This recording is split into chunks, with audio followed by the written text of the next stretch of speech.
stupide. Je suis stupide. Je me sentais pas si stupide cet après-midi. Je pensais simplement être une bonne mère. C'était une belle journée. J'avais emmené ma fille en promenade et les feuilles aux magnifiques couleurs de l'automne craquaient sous nos pieds. Nous nous promenions dans les petits chemins de forêt, pendant qu'elle posait 1001 questions et qu'elle énumérait tous les contes de fées que ses voix lui évoquaient.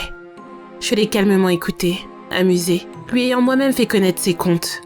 Non, rien de tout cela n'était stupide. S'approcher de ce vieux puits à souhait l'était peut-être, cela dit. Ma fille semblait enchantée de le découvrir. Tu l'as déjà fait, maman? Tu as déjà fait un souhait ici? J'en ai fait 2, lui ai-je répondu. La première fois, j'ai souhaité que tu naisses, et tu es venue au monde. Cela ne m'a coûté qu'une seule pièce. Elle a ri, et m'a demandé ce qu'avait été mon second souhait. Eh bien, ce souhait était le plus sincère que j'ai jamais fait, car c'était encore pour toi. Mais tu m'avais déjà? Avait-elle répondu. J'ai souri.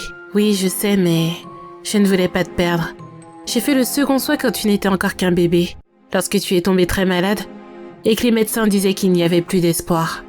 J'étais tellement triste que j'ai envoyé un autre centime dans ce puits. Et ce souhait s'est également réalisé, car ton état s'est amélioré rapidement. Est-ce que tu es contente de mon souhait?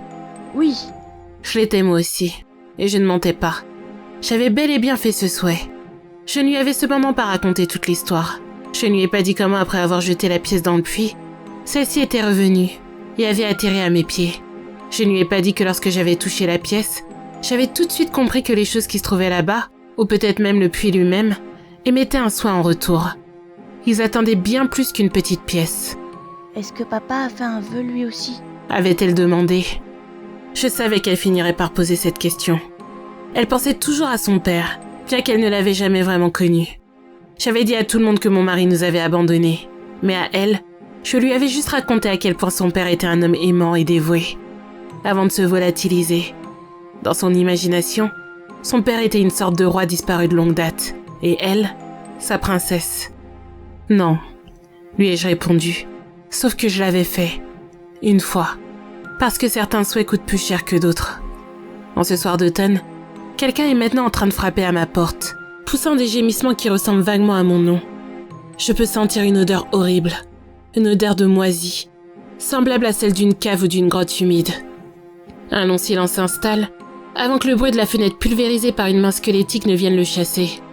L'odeur de moisi est lentement remplacée par la puanteur de la chair décomposée. Stupide. À quoi est-ce que j'avais pensé? Quel autre souhait une petite fille aimant son père disparu aurait pu faire? Pourquoi est-ce que je lui avais donné cette pièce?